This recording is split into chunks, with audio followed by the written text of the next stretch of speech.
L'Olympique Lyonnais qui, là aussi, chaque semaine, on a l'impression de se répéter, mais qui, s'enlise un peu plus dans la crise. La victoire à Rennes, a été suivie ce dimanche par une défaite à domicile face à Lille, 0-2, et on n'a pas trop compris où voulait en venir, Fabio Grosso. Beaucoup de changements de système, beaucoup de coaching, un petit peu illisible. Lui assure qu'il sait où il va. Est-ce que c'est l'impression qu'il t'a donné dimanche soir? C'est vrai que quand on regarde la prestation fournie par Fabio Grosso dans sa capacité à apporter quelque chose de positif à son équipe, on s'y perd parce que moi j'ai voulu être compréhensif, notamment par rapport au fait qu'il tâtonnait sur les premiers matchs, qu'il cherchait la bonne formule.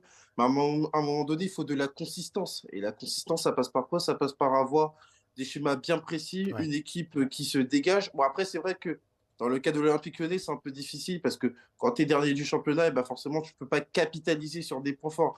Mais toujours est-il que moi, j'ai toujours pas compris cette idée de changer quasiment un tiers de l'équipe du 11 à la mi-temps. Tu as quand même trois changements avec notamment Alexandre Lacazette. Ouais. Donc moi, je m'y perds quand on parle de Fabio Grosso parce que à un moment donné, il n'y a pas de hiérarchie qui se dégage.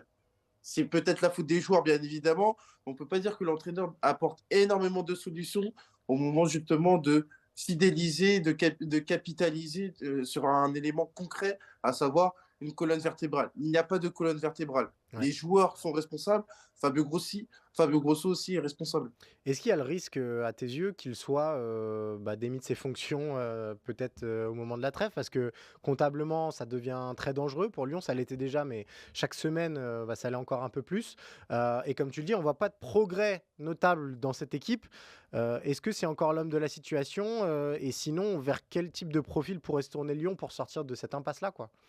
Aujourd'hui, c'est un risque qui est concret, à savoir Fabio Grosso limogé d'ici quelques jours, d'ici quelques semaines. Déjà pour une thématique simple, la thématique des résultats. Ouais. Les résultats ne sont pas bons, Lyon n'a remporté qu'un match.